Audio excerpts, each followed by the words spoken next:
Welcome to the Clemson Dubcast, Thursday, March 17th. Football team has wrapped up 9 practices and now breaks for spring break. Just sent in an article to the boss man, Chris Ard, sort of charting the progress of DJ Uiagalelei and what Brandon Streeter thinks he has to work the most on. It really starts with footwork and the mechanics and fundamentals, something we've been kind of harping on for the last several months. That article and more from Paul Strelo and yours truly at TigerIllustrated.com. My good friends Blake Smith and Brooke Archenhold have been part of the podcast since the beginning, way back in August of 2018. They have an accomplished team of personal injury attorneys at Parham, Smith, and Archenhold based in Greenville. They are Clemson people, and their skillful attorneys have decades of experience in complicated litigation matters, taking a special interest in medical malpractice, nursing home abuse, and neglect, car accident cases that have left the individuals involved in serious trouble. For a free consultation at Parham, Smith, and Archenhold, call 864-990-4581 or online at parhamlaw.com. That's P-A-R-H-A-M law.com. When you're ready for a complete renovation in your home or business, open the door to more with Harris Home and Harris Commercial. Their local experienced team will totally transform any room space, from beautiful floor coverings to construction to finished details. Harris handles every step of your renovation process, whether it's a kitchen or living room or an industrial or educational setting, like some of the positively stunning work they've done at Clemson University. Go to discoverharris.com and experience a total renovation transformation from Harris Home and Harris Commercial. Want to share a quick word about Founders Federal Credit Union? If you've been to a sporting event in Clemson, you've probably heard about Founders already. They are the official credit union partner of the Clemson Tigers. In addition to that, all Clemson faculty, staff, and students are eligible for membership, as well as IPTAY members. Matt Gross is a proud Clemson alum and the vice president for the Clemson market for Founders Federal Credit Union. Matt's office is located beside the Walmart Neighborhood Market on Old Greenville Highway in Clemson. For more information, go to foundersfcu.com. Okay, to our guest, Chase Brice, former Clemson backup quarterback, really a savior of the 2018 season for his heroics against Syracuse in the regular season. Coming off a really good year, his first season at Appalachian State, preparing for his final season of eligibility up in Boone. This is a wide-ranging interview, and you want to stick around to the end because, wow, one of the best stories ever I've heard on Jimmy Greenbeans, a.k.a. Brent Venables. There was a point where Chase Brice had enough during practice as a scout team quarterback, and yeah, okay, not going to spoil it. Okay, here we go. Enjoy. Okay, joined by Chase Brice, familiar name for Clemson fans. How you doing, man? I'm doing pretty good. Thanks for having me on. Absolutely. A good friend of mine actually recommended that I hit you up a couple months ago, and we've been exchanging some DMs on Twitter, so I'm glad we could finally make it happen. Yes. What how's life treating you up in Boone? Pretty good so far. Got a year under my belt up here, and I'm pretty much a Boonie now, and accustomed to the weather, and obviously school, and last year it's now my last year of college, so I'm just trying to soak it all in. How is Boone, North Carolina, different from Clemson, South Carolina? I'm guessing there are some pretty stark differences. Yeah. One being it's a lot colder up here. There's a little bit less to do. You're on a mountain, so you got to travel a little bit of ways to go do some things. Clemson's about 3 hours away from here. Greenville's about 2.5. So definitely drivable distances for me. And if I would ever head back, which I have before, but, it's different coming here as a graduate, than being an undergrad there at, going in at Clemson and versus having, 5 years of college under your belt and then spending your last 2 here. So, from my perspective, it's not totally different all in all. It's just maybe a little bit less to do, different places to eat around here. And, but it's a college town. What were your go-tos in Clemson as far as restaurants and places that you would go, or maybe that you are looking for up there that aren't there?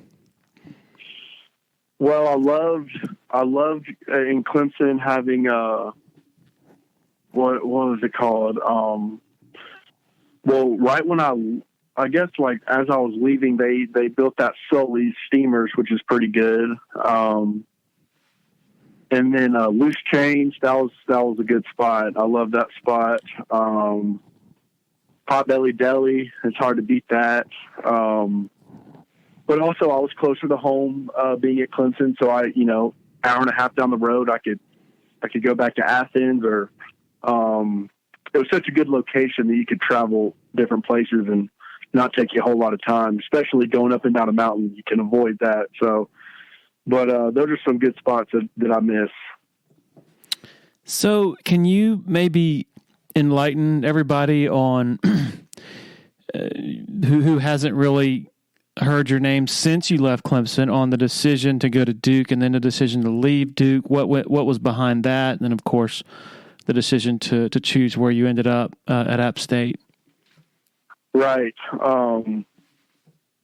Well, choosing Duke was everything I wanted. It was, I had a great visit and great relationship with the coaches, and, I felt at home there. And, it's hard to leave a place like Clemson. Obviously, I've said that multiple times, but I just felt like I needed to do it, and I wanted to do it. I felt I was ready to go play, and I was behind the number one draft pick in Trevor Lawrence. So, you had that obstacle ahead of you. But when things kind of went south, where, COVID hit, and I didn't get that experience, or nobody did. A lot of transfers and going to their new college, it was hard to transition. And we didn't finally report until July, and 2 months, and then start real practice until, early August. And that was my, I'd only been there a month, and then we ended up playing Notre Dame within a few weeks, and it was just very rushed. And looking back, I didn't know, what was going to happen with COVID and Duke, and some of the rules they had in place up there. I wanted my parents to get to watch me play, go into the stadium and have fans. And, I just felt like that in that time, I needed a fresh start. And so reluctantly, App State called, and I immediately felt wanted in that family atmosphere. So, and since then it's honestly been so great to me. I'm trying to think, did y'all even, so you left Clemson in January of 20, I guess it was. And then did y'all even have spring practice at Duke?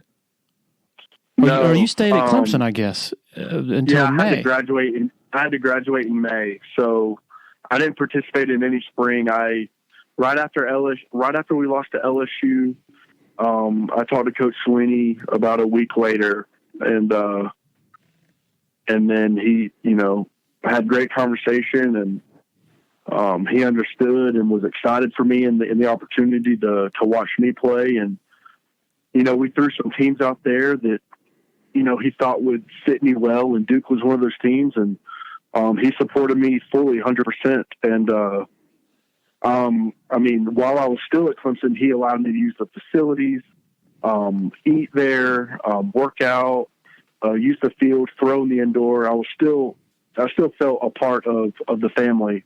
And, doing it the right way by graduating and getting my degree, that was what he was most happy about. So, but yes, I did.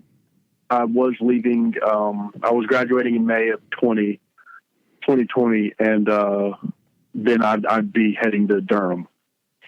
So in a non a non-COVID shutdown time, you would have probably headed straight to Durham, say late May or June maybe, and started working out with the team. Would that have been the typical plan that you would have followed? Yeah. Right after graduation, or whenever I was done with my classes, I would have already headed there and moved in and started working out and getting in the swing of things. So, those summer months are honestly huge for that transformation. Yeah, I'm trying to process you saying that you were there for a month and then you're playing Notre Dame, a few weeks later. Can you take us back to where you were for the summer when everybody was, I guess left to their own devices? Were you back home in Georgia? Yeah. So right after spring break at Clemson, I headed home late March, and then I was there from March, April, May, and then I'd moved up there on my own. We moved up there early because we didn't know when we would report. We were actually I think one of the last teams to even report for workouts and conditioning and the start of football. So I got there June 14th. I got there like a whole month before we even found out we were going to report. So I think we reported about July 15th or 16th. So yeah, it's crazy. But then after that, we started fall camp and then we played early September. So you get all of August to do fall camp and opened up with Notre Dame and boom, season started just like that. That's mind-boggling for any position, but quarterback in particular, like you're learning a new system, you're supposed to execute that system just thrown right into the fire. I can't imagine what that must have been like. Yeah. It took me long enough to learn Clemson's offense and right. I had to learn Duke's on the fly and we had a good quarterback competition going and the other guys were helping me out and, but they're also trying to win the job at the same time. And so it lasted up until, probably 2 weeks before we played about 2 weeks that I was announced the starter. So, it kind of, it took a little while and, getting those reps with the ones and it was a lot going into it. That's all I'll say. And then when did you start to maybe think that this isn't for me and I might look into going somewhere else? It was pretty late in the season, probably up until our last game. I had just been struggling mentally and going through some things, battling, and finally kind of called my dad and just, told him that, just the academic work, being a grad student there was really hard. And, I just felt like I needed a fresh start. And, obviously my dad supported me and we talked through it. And I ended up telling Coach Cutcliffe a few days after we had played our final game that I was going to intend on transferring. And nobody wants to have that conversation, especially me, having it again. It was hard enough the first time and even harder the second time. Nobody wants to transfer twice, but in that time, I just felt like I needed to, and Coach Cutcliffe fully understood and was really, really nice about it. And so we just kind of went our ways. It's interesting, the portal is kind of a lightning rod of a topic, probably in large part because of just the sheer numbers of guys who leave, their first school, at the drop of a hat, and then B, the high volume of guys who are in the portal and don't have anywhere to go. There's no landing spot for them. But there is that the positive is that there are guys out there for whom it does make sense and it does work and it is a good thing to have. And I would think that you would be very much in that category. Do you agree with that? And what are your thoughts on the portal in general? Just the whole existence of it. Right. It's helped me out. For sure. Obviously I've had, I went to the ACC, transferred in the ACC, and then found another home in the Sun Belt. But I think for me, getting my degree, I didn't just redshirt and then say, you know what, it's not going to work out for me. I knew I was a developmental player. I needed Clemson to develop me. I needed to buy in.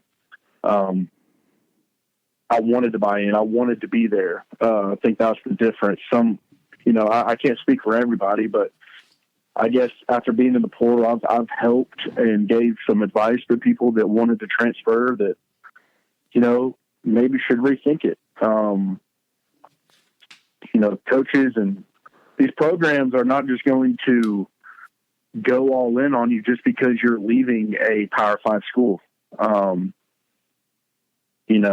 Depending on if they know you or how heavily recruited you are, you're not, it's just not a guarantee. You're taking a huge chance. So, I think it's good to at least have film of some sort.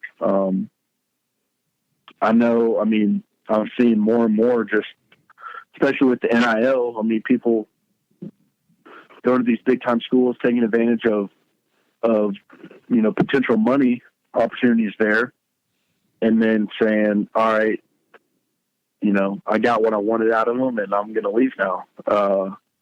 Which is just crazy, to think that when I enrolled at Clemson in 2017 to now, 5 years later, how much has changed. And, it blows my mind. It has worked out for me and I've taken advantage of it, but I also think, I've done it in a way that makes sense. I didn't lose credits, for academic, my goal was to finish school. And I did. And so I didn't lose anything there and I wasn't behind. And, my advice would be for kids to stick it out a little bit more. College football is not easy, and times get pretty hard. But still playing one of the greatest games ever invented, and if you're at a prestigious school, take full advantage of that program and what they have to offer. Use football, don't let it use you. Yeah. So, can you educate me on, okay, so you graduated at Clemson and you go to Duke. You have to have some sort of schooling. You can't just be there without going to school. So it's grad school. What are your options? How many hours do you have to take? And then what did you end up choosing at Duke academically? So Duke is different in their majors. I don't know if it has to do with being like a private school,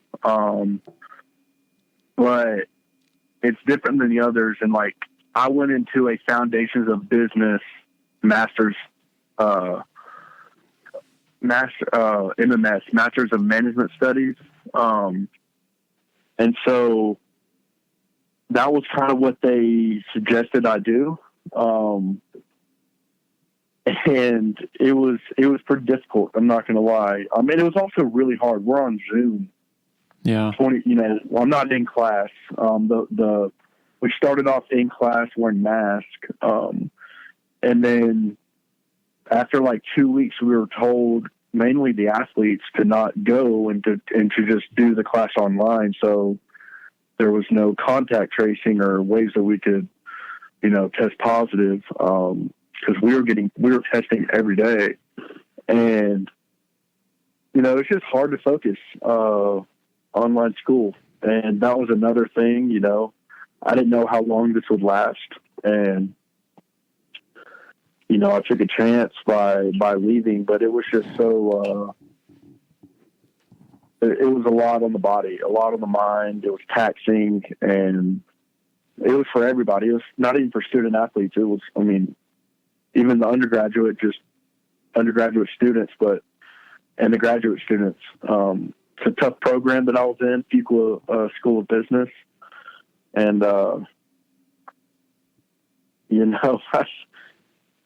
looking back now, it just makes me laugh because I'm grateful for that opportunity, and I got to learn a lot.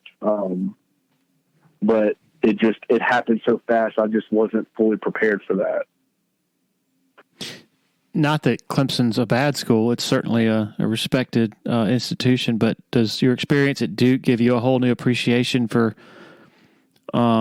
what coaches have to sort of the roadblocks or obstacles they have academically at not just places like Duke, but Georgia Tech, Notre Dame, schools in that realm, the academic hurdles they have to get past to bring talent in and keep it there, keep it eligible? Yeah, it's tough. Obviously, Notre Dame has done a great job with it. Stanford at one point, and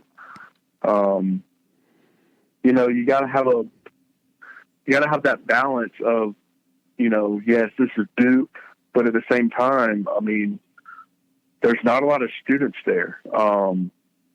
And they've got a ton of athletic programs. And I think nothing speaks more volume than to be successful in the classroom, but also, have that success on the field or on the court, and stuff like that. Duke's had really good basketball over the years. There's no reason why, they shouldn't be doing it at the football level. So I do see a new appreciation for that and the hurdles that, they'd have to jump over just to, recruit, top tier talent, but at the same time, show for what they're doing on the field to get that talent as well. So they got a new coaching staff now, and I'm super excited to see what they do. And I've still got buddies on the team, and, it makes me happy to go see them ball out. What was your relationship like with David Cutcliffe? It was pretty good. I know he had a lot going on. First of all, that was obvious and apparent. That season had a lot on everybody, and I know I keep saying that, but it is true. It was just so much. You didn't know if you were going to play that week. You'd go into a week preparing, and then we had one game cancel on us. I think it was Wake Forest. And it's just like, phone calls in the morning, phone calls in the evening, and trying to focus on, getting your team ready. So, but all through that, we had a good relationship, and, I was willing to talk to him and express my feelings towards, my ideas, and, it was good. It was good. Were you surprised that he and Duke ended up parting ways last November?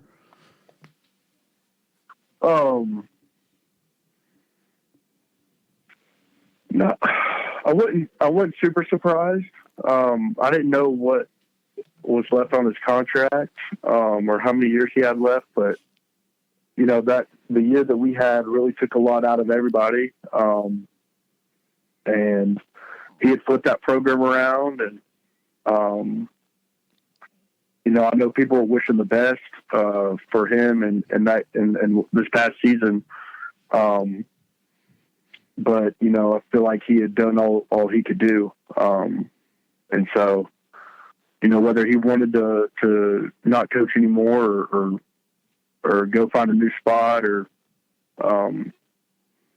just kind of hang out, whatever it may be. I know he's taking advantage of it. How did Appalachian State come on your radar, and were there any other schools that you were strongly considering going to? Well, I didn't have many options. After my 2020 season, I didn't perform very well, and my stats were not the best. And so they had called me. I was driving on the road, and I just received a call from Coach Watts, and we chatted up for a second, and he was actually roommates with the quarterback coach at Clemson now and offensive coordinator Brandon Schrader, and they played ball together, and I guess they must have talked because I had, before that I had not spoken to App State, and then I talked to Coach Clark briefly, and after that I was like, I'm not going to get a better opportunity to be the starter. I think I could have had opportunities to go elsewhere to be a serviceable backup for some teams, but my goal was to still play, and so they gave me that opportunity. I guess so. They were sort of taking taking sort of a gamble just based on your previous season at Duke. Would you say that is? Yeah. I think my film, when they watched it, this is the conversation I've had with Coach Ponce when he was my coach last year, and Hendrick Stone that helped recruit me. When they watched my film, they liked what they saw. Obviously, they watched my Clemson film. There was a lot of things that they liked, and then a lot of things that they knew they could fix with the right pieces around me. And so they liked my arm. They liked the way I could read the field. And it was my first year starting in 2020. I didn't play a whole lot before that. I got to play here and there. We were up big, but 2020 was my first real season of playing 4 quarters. And so there was a learning curve there, and I learned a lot from that season. And getting a spring ball at App State last year was awesome, getting a full summer and, going into that role, being a leader and knowing you have the position, gave me a lot of confidence, and I think it showed this past season. In the end, it all worked out. You signed at Clemson in 2017. Can you refresh me on what other schools you were considering and what ended up truly guiding you here back then?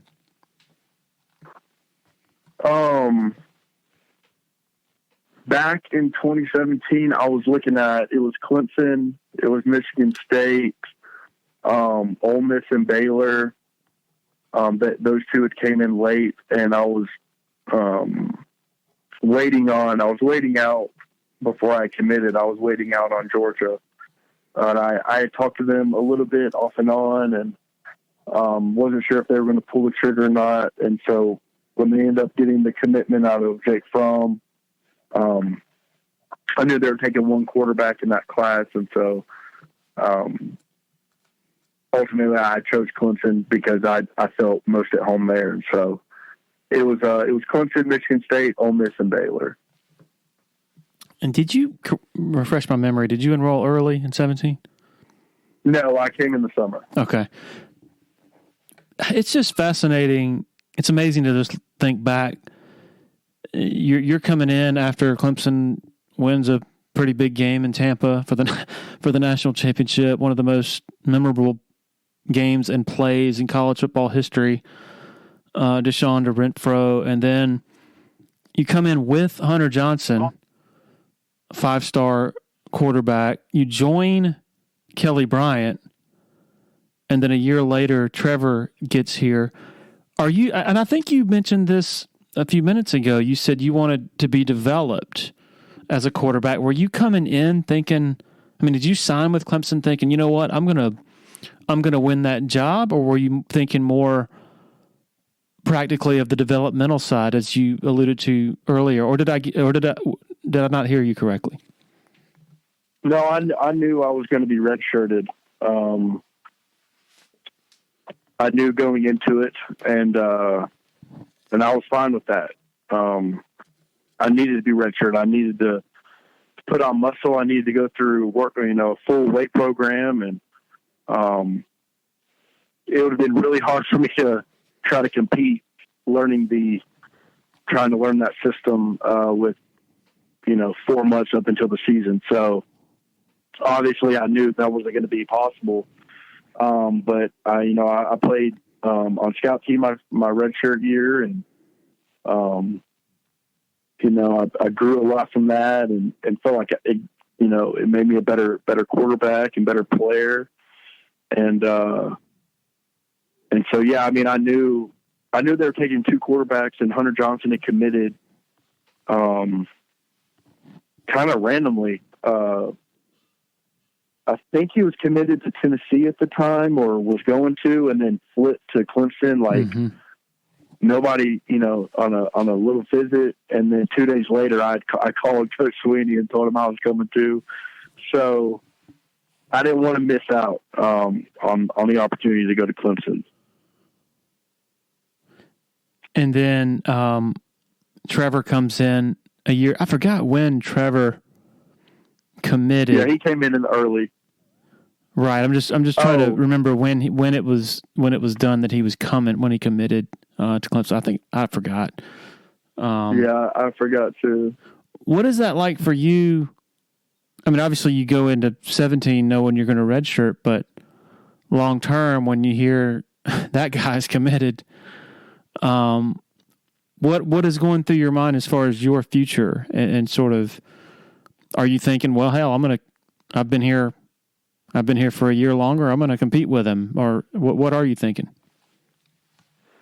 Well, it was my first time to show the coaches what I could do that spring, because I was no longer doing scout team. I was taking all our reps as far as, our system. And so, it was Kelly. It was Kelly, Zarek. Zarek had just left. It was forgot Kelly, all about Hunter. Zarek, yeah. Yeah, Kelly, Hunter, me, and Trevor. And so it was pretty deep because Kelly had just we had a really good year, and he had a great year, and, went back to the playoffs, and it was now just a huge competition. Obviously, Trevor, he jumped me from the get-go, and I'm laughing because it's just funny to think about it from, 4 years ago, but he was getting a lot of reps early on, and everybody was switching in and out. So we had a pretty competitive quarterback room for sure. But to your point, no, I didn't think about leaving at all. I mean, it was, you never know what could happen in those situations. And obviously Trevor's a great player and ended up having a tremendous career, but, I'm a competitor and I'm willing to compete. And I knew if I, could show the coaches what I could do, it'd catch their eye, and going up against those guys only made me better. So yeah. I'll never forget the spring of 18, Trevor's first spring. I guess y'all were like 2 weeks in, and I was at a youth softball game. My daughters played softball in the same league as Venables' daughters, and during one of the games, Brent is there, and we're just, making small talk. How's it going? And I said, how does number 16 look? And his eyes got really big. And he said, I'll tell you one thing. He said, we ain't going to have problems throwing the ball like we had last year. He said, that's the best freshman I've ever seen since other than Adrian Peterson at Oklahoma. Mm-hmm. And it was like 2 weeks in. Yeah, I know. I guess you were seeing the same stuff. Yep. I saw the talent there for sure. I saw it. I mean, as someone whose playing time and stature stands to go down if the other guy is super good, what is that like as somebody who's trying, like you just said, you're a competitor, you're trying to win the job. When you see this guy roll in and you obviously, it's hard to deny his gifts and how good he is right away. What is that like to deal with as a person, as a competitor, as a guy who obviously wants the best for Clemson? I mean, when I realized that, it's not easy, but I looked at it as what can I do to help the team? Honestly, I turned into the best signaler that you could find. They trust, I had a lot of trust within the coaching staff, I feel like they trusted me a lot. And, tell you what, getting plays out, is not easy, especially in hostile environments when it's coming down to the wire and making sure every motion I'm doing is the right one and I'm not messing up. So that in itself is a lot of pressure. Cause if I get the right play out there, then I know, we're all on the same page and then they can execute. But if I mess up, then, the whole thing might come crashing down. So I looked at it as how can I help? And just another opportunity to get better. I didn't think too much about it. I didn't sulk. I didn't pout. I just, took advantage of the opportunities that I was given, in practice, and outside of football. I was going to be a great teammate. I was going to be a great friend and work on, becoming a leader for the team. Cause a lot of guys liked me and I had a lot of friends on the team and I was cool with every corner of the locker room. So, I just worked on those things and I knew I was still a freshman and, each year I was going to grow to get better. Is there a play that you can remember from that spring that you saw from Trevor where it just really jumped out like, wow, this guy is just totally different, just not normal?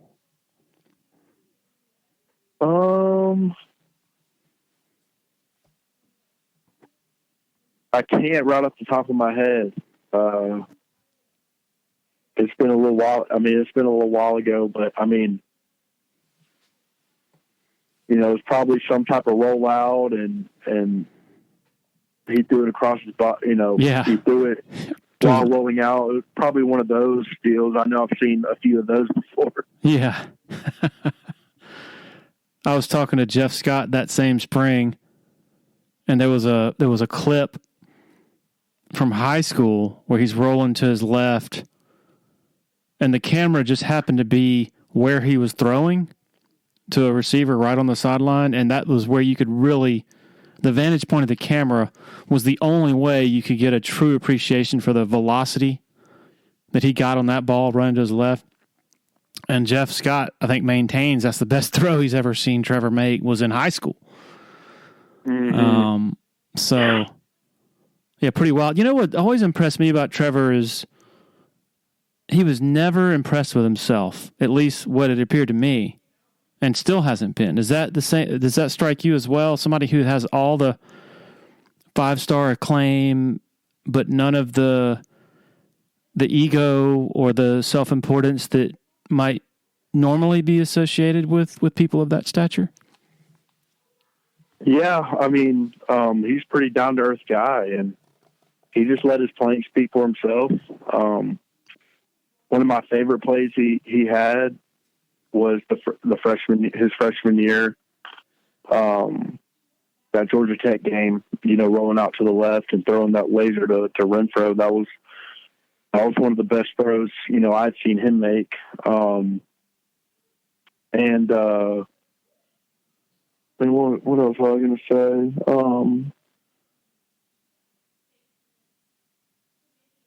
I can't think about it now. That's okay. I lost my idea. That's all right. But yeah, he's not boastful. He doesn't need to go out of his way. But my favorite, this is what I was going to say. My favorite version of Trevor was when I had left. It was the 2020 season, and I watched him play Miami. And I just, me and him, I kind of get tabbed as being a nice guy, but for him, he had always kind of been a nice guy on the field, and finally saw a little bit of aggression and that passion. And the guy, I know, he got up and scored and maybe got in the guy's face, and he maybe got an earful from Sweeney, but that's probably one of my favorite plays ever, watching him, not being on the team, because I know that, that play right there got the whole sideline fired up if they saw it. So as being a former teammate and being in that locker room, I know for a fact him doing that really got everybody, hype and excited. So yeah, I just had to throw that in there. He did that. He did some of that his freshman year at Florida State, if you remember, like some late hits. They got him on some after the whistle stuff, and he stood up and got in one guy's face a little bit. I don't know if you saw that being on the sideline, but it was on the TV copy for sure. Yeah, he wasn't very smart then, but after, during year 3, he got a lot smarter about it. Because that only made the defense want to hit him late even more, or in the head. So, I told him, I was like, hey, man, you need to calm down, because it's all right, bud. You're going to be okay. What kind of leader was he in 2018 and 19, sort of in the locker room, behind the scenes? Was he just more of a quiet guy, or were there times when he asserted himself and spoke up? I think there were definitely times where he asserted himself, but that may have been, strictly like with the, going out for team reps, or he was pretty quiet, but we didn't have many issues on that team. We had Christian Wilkins and Dexter and Austin Bryant and a lot of older guys that could take over. And then when they had left, we obviously Trevor stepped up. I felt like I was, part of a leadership role there. But a lot of it was in summer workouts and conditioning and training, and we'd say little things to each other just to motivate each other to get through it and to keep going. But when things got hard, fall camp and things like that, I mean, there were definitely examples of him showing that vocal leadership.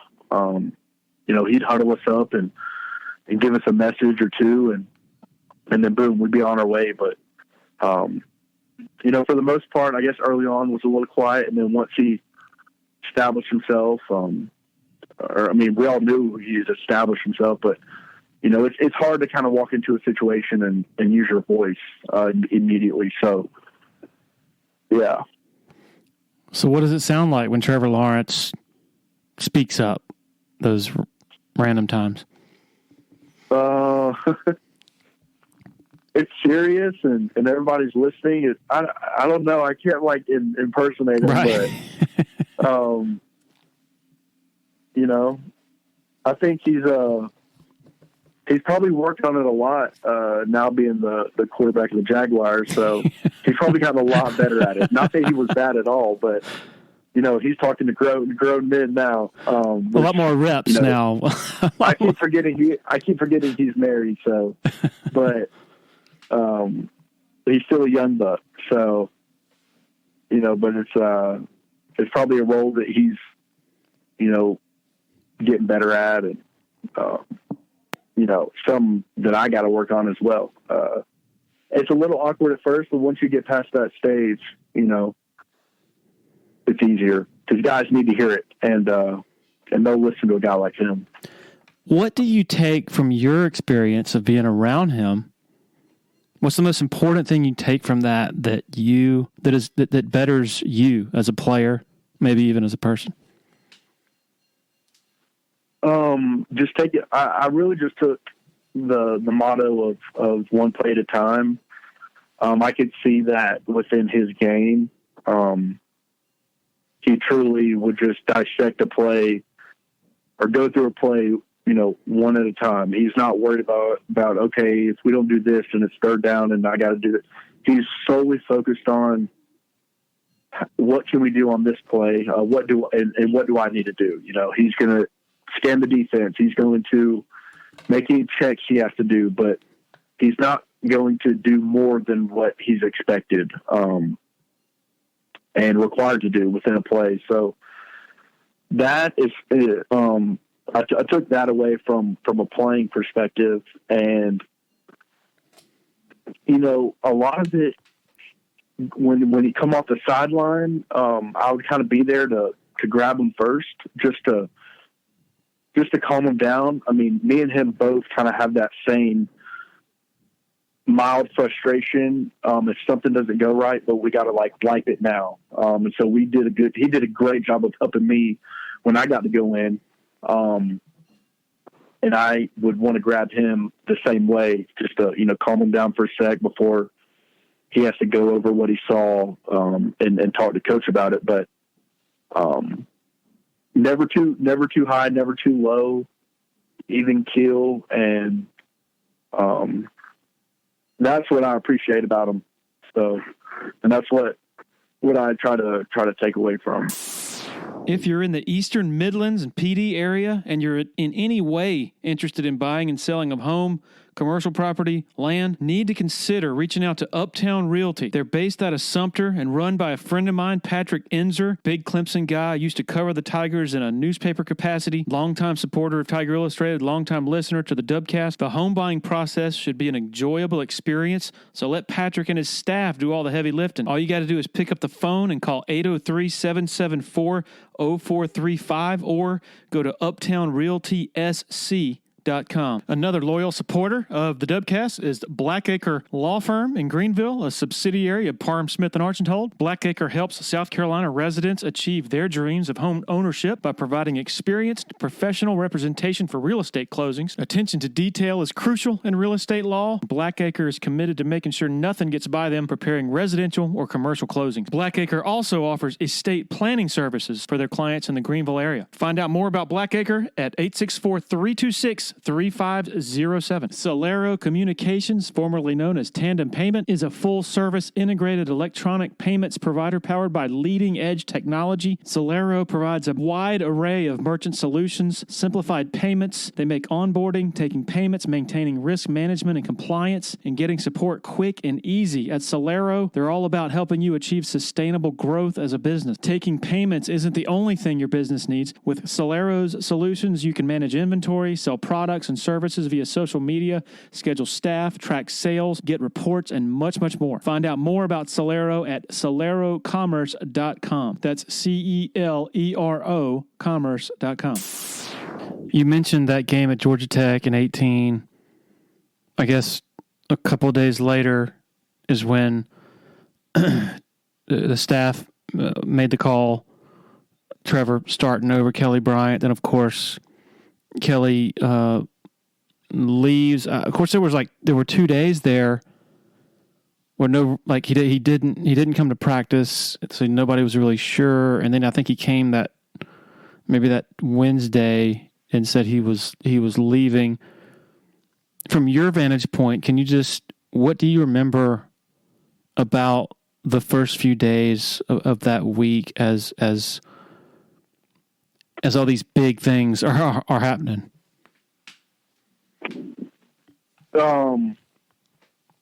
Well, after that game, I was pretty upset with myself because I actually got to go in and I ended up forcing the ball and throwing a pick. And I was just mad because I wasn't getting any reps at practice, and then they had thrown me in, and I just didn't feel real prepared, and so I was kind of walking off the field, and I was just walking with Kelly, and he's my guy. Like, Kelly's one of my best friends ever, and we talk every day, and I could just kind of see on his face he was upset too, and then after we had got the news that Coach Sweeney had announced Trevor was going to start week 5. They had given all I know is they had given Kelly some time to think about things, and he needed a day, and so while he took the day, I now became I went with the 2s, and that was those are my first practice reps since fall camp. And so it had been a long time, and it was good to get back out there and just sling it around in practice. And then the next day came, and again I was backed up by default, and I was really bummed out. The team really loved Kelly. He was a great leader, and I looked up to Kelly, and I know a lot of people looked up to him as well. And when I finally heard he was leaving, it hurt me bad. So I was, kind of hurt my heart. I told my dad, I was like, "There's no way he'll leave. Like, he won't do it." But looking back, I don't blame him. It just is what it is. That's kind of how the game was. That's how the game has been the past few years, and with the redshirt rule that came out that season, he got an opportunity to redshirt, and his goal was to start, and he decided to leave, which, I supported him in that, and a lot of people didn't. And a lot of people were mad at Kelly and thought he was selfish, but it is what it is. So at the same time, I had to step up and get ready quickly. That's for sure. I just,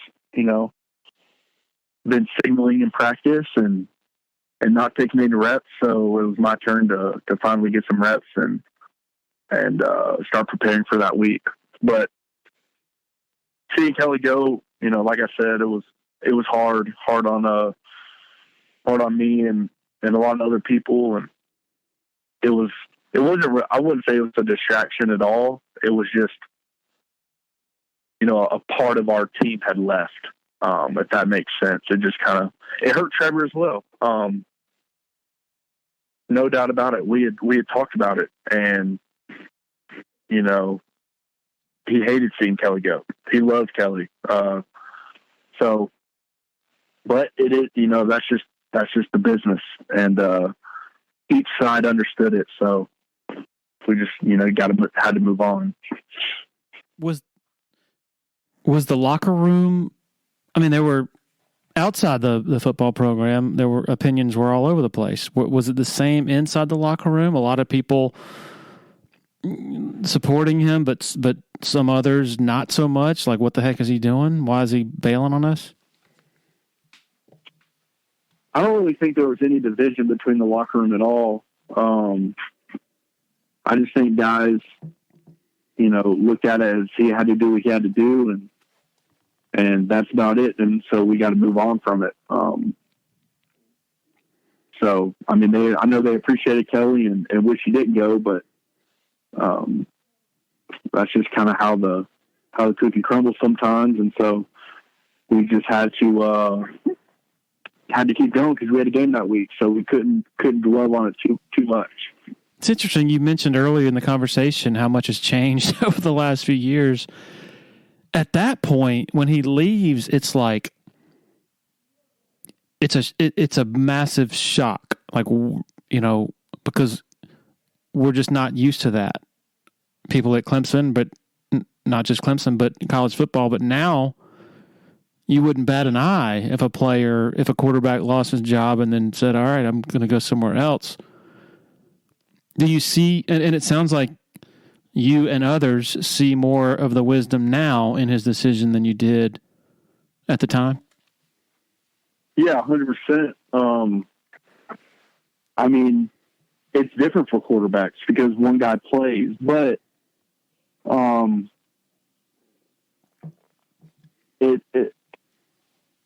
was a situation where, you had not seen a lot of people leave Clemson. And, and so I guess that's what really shocked people. And, he kind of, not going to say he started it at all, but like, as far as leaving, not on disciplinary reasons, other people have been let go before, but he left because, he needed an opportunity. He had a dream. He had a goal to go play at the next level. And it would be hard to do that if you're backing up, a freshman and then continue to back him up if he were to, actually he wouldn't have stayed, because that was his last season. So it would have been hard for him to move on and play in the NFL if he was backing up Trevor at the time. So, but now kids will leave. I mean, just because, they're not happy. They don't even have to have any film. They'll just leave because they're going to leave. And, that's just how the game is now. It's crazy, but, I don't shame him at all for leaving. And, I was happy to, because when you leave a place like Clemson, you are now responsible. You have more responsibility. I feel like you have to grow more, just because you know what Clemson is like and you've been through it for 4 years and everything. So going to a new program, you learn a lot of new things. And so I think he also learned a lot too. Another key detail that folks might not remember is he made that decision when he did, because he could still preserve his red shirt. He had only played 4 games. And so he, of course, played the next year at Missouri. So you said you talked to him every day. Yeah, we talk to him just about every day. What is he up to? Shoot, I mean, I know he's still throwing a lot. He's still working out. I don't know if he's had any more opportunities at the next level, whether that will be tryouts or Canadian League or what. But I know he's still open to it and hoping for that opportunity. But we don't really. I mean, we don't talk about ball like that anymore. It's more of a check-in, but he's doing good and so that's really all. You have any idea whether he views Clemson any differently than he did then? I mean, he said some things on his way out that he was treated unfairly and some things.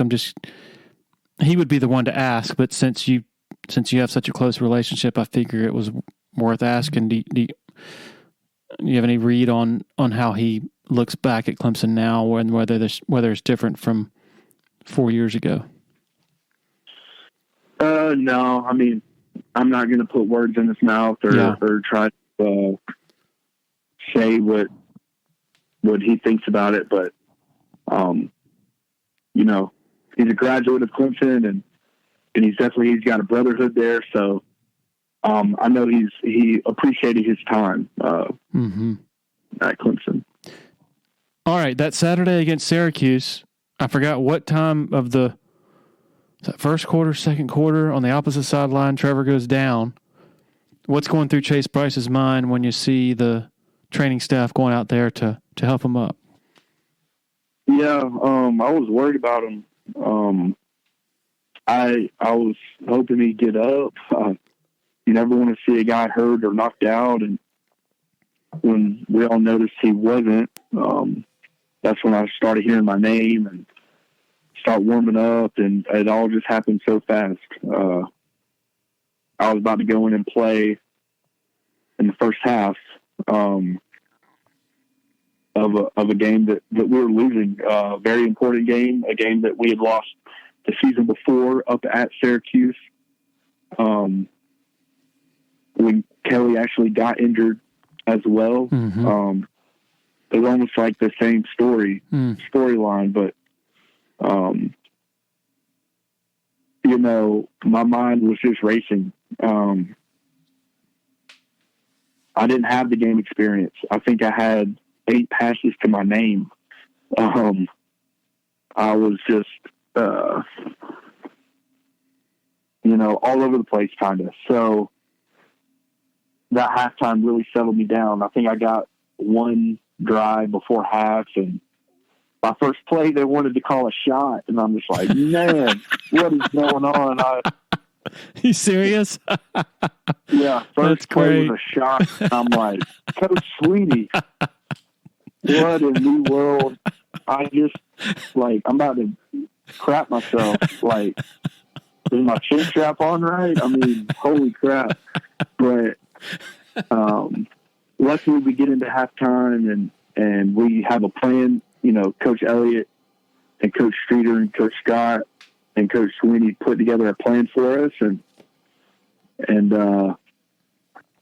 all I needed to do was my job.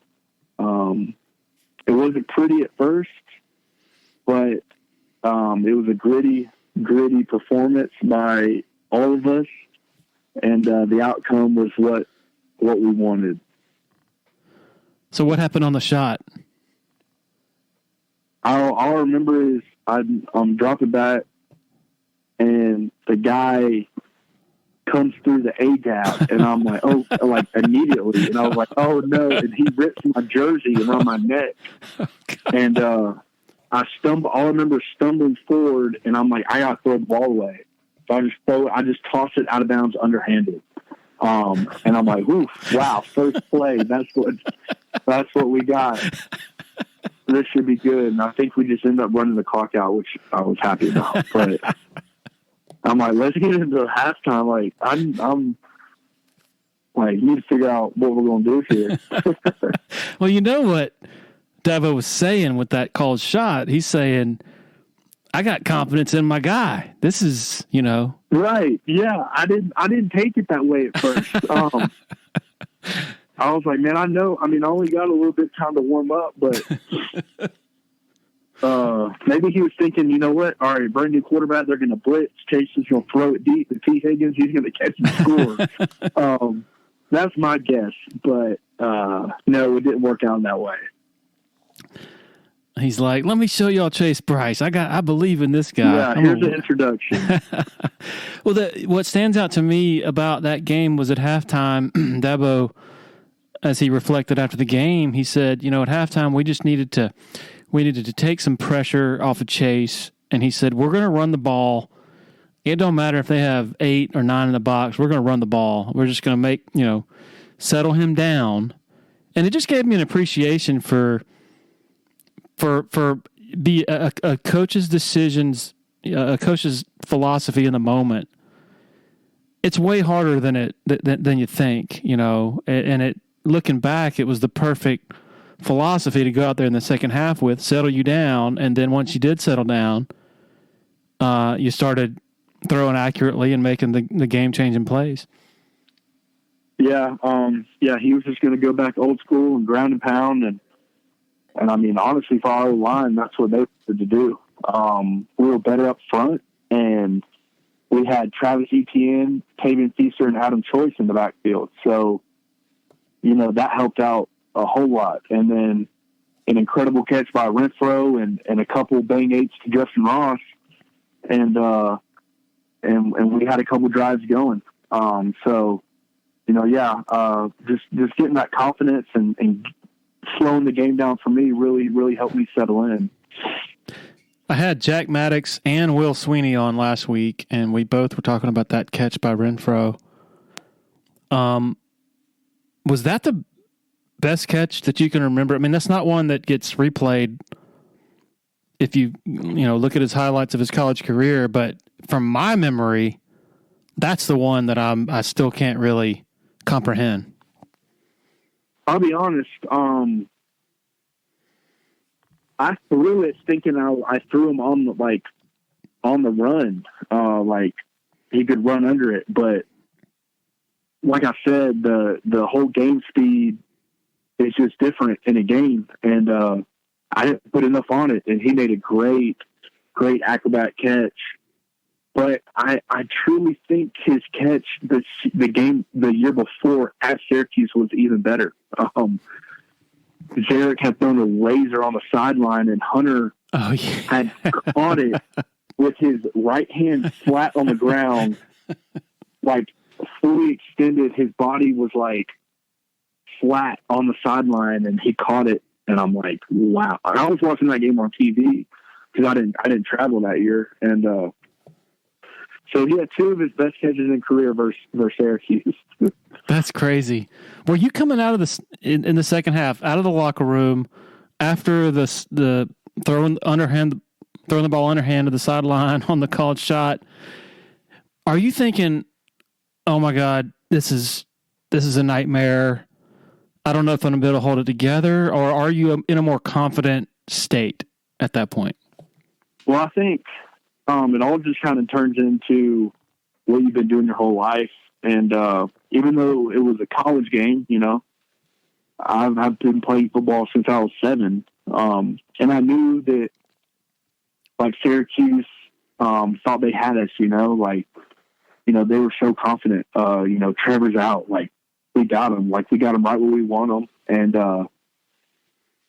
And those guys on the team, Christian Wilkins, Mitch Hyatt, Gage, Cervinka, Falcinelli, wait, was Falcinelli the center? Yeah. Yep, for 18. Yeah, Falci, yeah.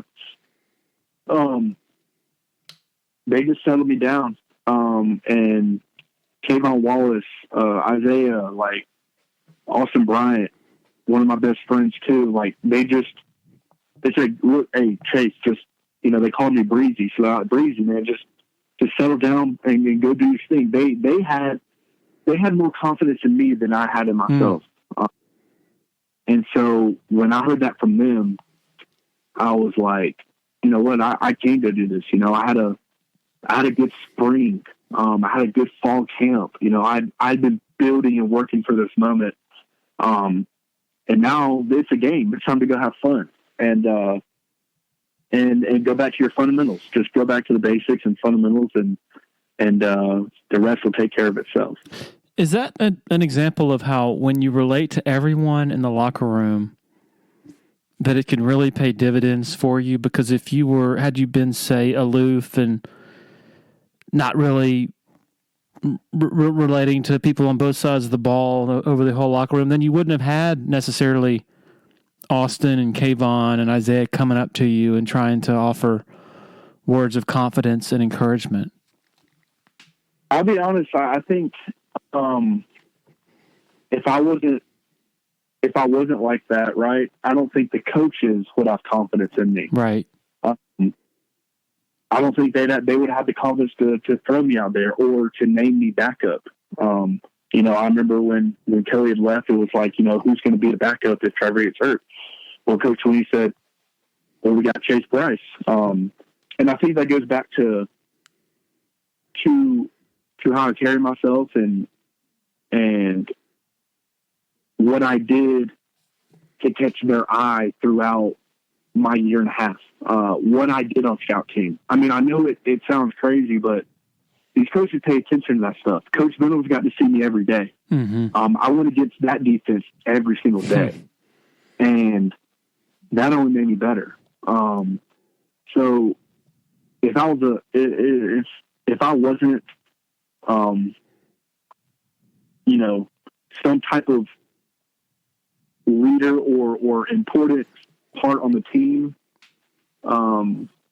in a way where I can go in any part of the locker room, I can go into the coach's office and chop it up with them or sit with anybody at the Paul Bistro. I mean,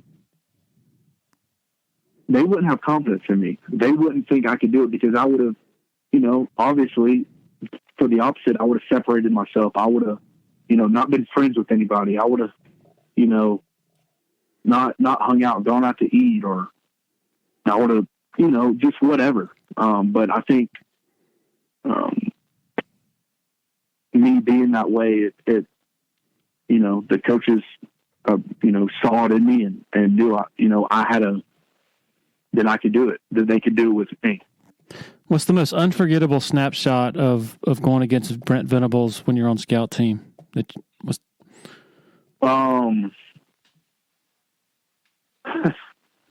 probably. You mean just like going against him every day? Just crazy Brent, like wacky. Oh yeah, I mean I've got plenty, but one time, like as a quarterback, my roommate Will Brown, he's a receiver. They got, the they got the play, like the coaches have the script, like the drawing boards, and they tell the guys where to go or whatever. And so I'm like, man, I'm not throwing it to this red line. Like I throw it to this red line every time. He's like, throw it here, throw it here. I look at the play. It's a red line. I throw it here no matter what. There's 3 guys over here. I'm not going to do that. So I wouldn't. I stopped throwing to the red line, and he got so pissed. He got so confused, and he ripped into me. And I was I wasn't going to take that from Coach B. It's like, don't rip into me for throwing it to an open guy when you got 3 guys on this red line. No, I'm not doing it. You can get mad at me all you want. And I'm sure he'd laugh about it now, years later. But in the moment, I mean, he is foaming out the mouth, and his eyes are about to pop out of his head. And he looks at me and yells at me, goes, can't say everything word for it, but basically give me the ball, because he was going to take over because I wasn't doing it right, And I'm like, no. I told him, like, no, I'm not giving you the ball. I'm getting, we're going to get him better. It might have been FSU week or Louisville week. I'm like, no, I mean, they need to see this ball. This quarterback's not going to throw it. And, he's trying to get the ball. He's reaching for it. And I pull the ball away. I'm pulling the ball away because I don't want him to get it. And then finally, he pops me in the chest. He just says, give me the ball. I was like, all right, here you go. Whatever. You take this ball and throw it to 3 defenders. Whatever. I don't care. At that point, I was so mad. I was like, I don't care. I was like, I don't need to learn this offense anyways. I don't give a crap about NC State's offense. I'm going to go learn our offense. So if you want to take over Jimmy Greenbeans, you got it. So that's one of my funny stories. That's unreal. Oh my gosh. So Ben Boulware a few months ago on here said the image that still keeps him up at night that just brings the fear of God is a Venables screaming, and you mentioned the foam that forms in the corners of his mouth. That's what still. Yeah, it's all from the 7 pieces of gum he's got in there. Oh, that is so great. I guess y'all made up sometime after that. Yeah, I ended up getting scout team player of the year or whatever at our banquet, and that was my goal though. I wasn't gonna be playing on the team, but I was gonna get our defense ready. And no, Georgia Tech week was not fun. Getting hit by Christian almost every single play, or the defensive end. They used to play around because they couldn't hit me really, but they would hit me at the same time. Right. So I'd get thrown around a little bit. All right, answer this question honestly. I want your 100%, no sugarcoating. Going to the national championship game in 2018. Are you thinking we are going to destroy these guys? Bama? Yeah. No, I wasn't thinking destroyed. They were pretty good. Yeah. They were really good. Yeah. They were really good. And then, but after that second play, that pick six, I was like, okay, I mean, they're in for it now. I mean, like, you've done rattled, like, Venables is now like, okay, we're about to dial it up. Like, they're going to win. They're going to get their punches in too. And that's what I learned from Coach Ponce this past season is good teams are going to get their punches in. We just got to get more punches. And that night, that's what those guys did. Just handed Bama more punches. And so, but now, I mean, what a night, what a game. It was awesome. Yeah. The NFL talent on the other side of the ball that night. I mean, not that Clemson didn't have NFL talent, but the fact that those guys scored 16 points is still one of the most remarkable occurrences in college football history, in my opinion. No doubt.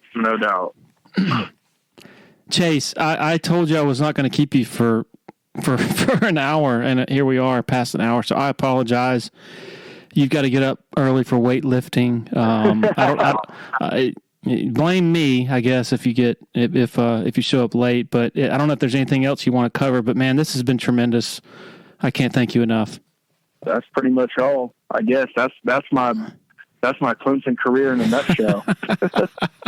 I could sit here for another hour listening to scout team stories against Jimmy Greenbeans.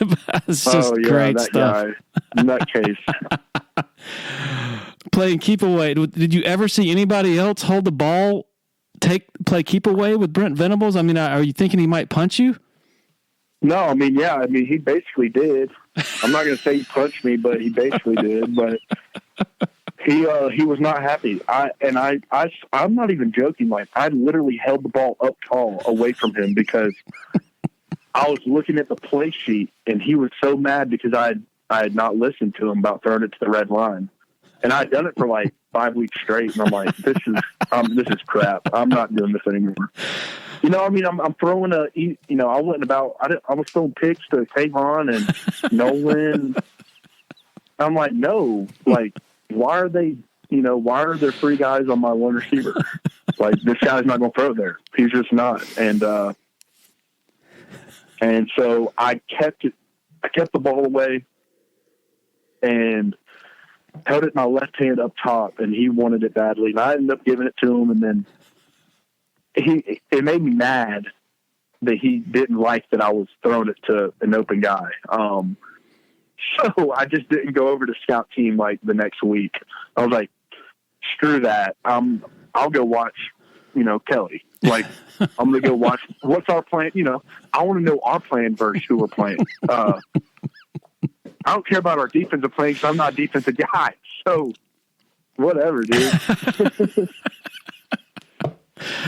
That's fantastic. All right, Chase, again, sorry for keeping you for so long, but that's one of the best interviews I've ever done, man. That was fantastic. Yes, sir. All right. Hey, let's keep in touch, okay? Best of luck to you. Absolutely. I appreciate it. Thank you. All right. Wow. Saving the best for last there with Chase Brice. Can't get over that. I'm going to have to get Venables' side of the story on that and get back to y'all.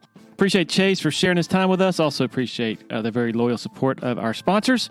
Most of all, thanks to all of you for hitting that play button. Cheers.